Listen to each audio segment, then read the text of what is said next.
My name is Jaya Das. I'm 55 years old. Hi, my name is Swami Jaya Devi Bhagavati. I am 58 years old. I'm here with Jaya Das Murphy, and he is my student. Probably the greatest lesson, and it's from you, is just stay in my heart. And that, one of my biggest prayers is I don't want to die a brat. And I still choose to be a brat sometimes. I choose it, and Every once in a while, yeah. you do. But it never works. It never works. It So never it's like, works. it's almost like that I'm learning that's never really an option.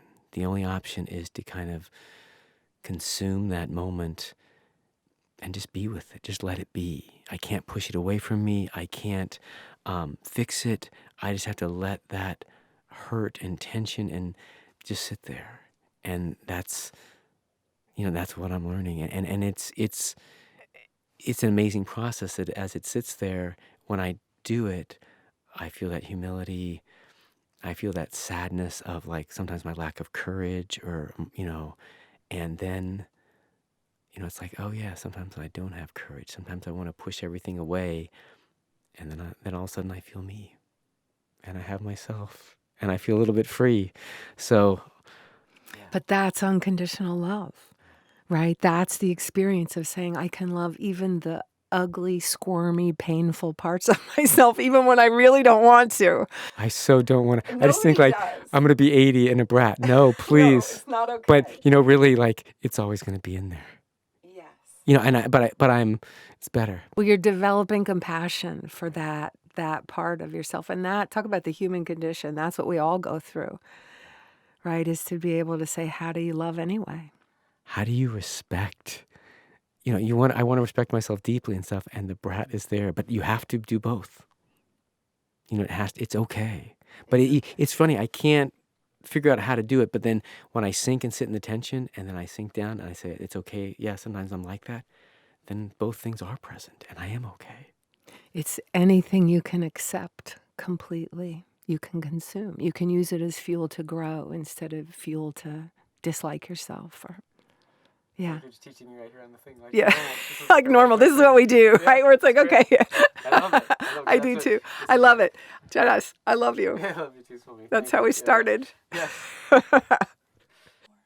Oh. Yeah. What moments have you had where it's been difficult to have compassion toward yourself?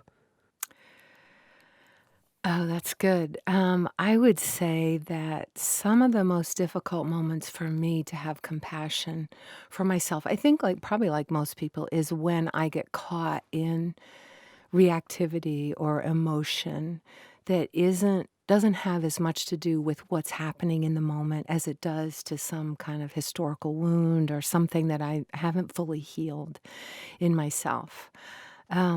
And so those moments where you sit in that uncomfortable tension of growth and change, it doesn't matter if you're a monk. It doesn't matter if you've only meditated for 30 seconds one time. That uncomfortable space remains relatively the same, right? You get actually more comfortable in the uncomfortableness where you're like, oh, I'm back here again. This is the space of growth. So you do get better at it. You start to gain some mastery at knowing this is okay. Like you said, this is okay to be human, to be messy and to make mistakes, that it's necessary. And I actually think that you can get to a place. This is one of the things I would say is different about this for me, is you can get to a place where you welcome it because you know it is the most fertile ground for growth that you'll ever experience in your life.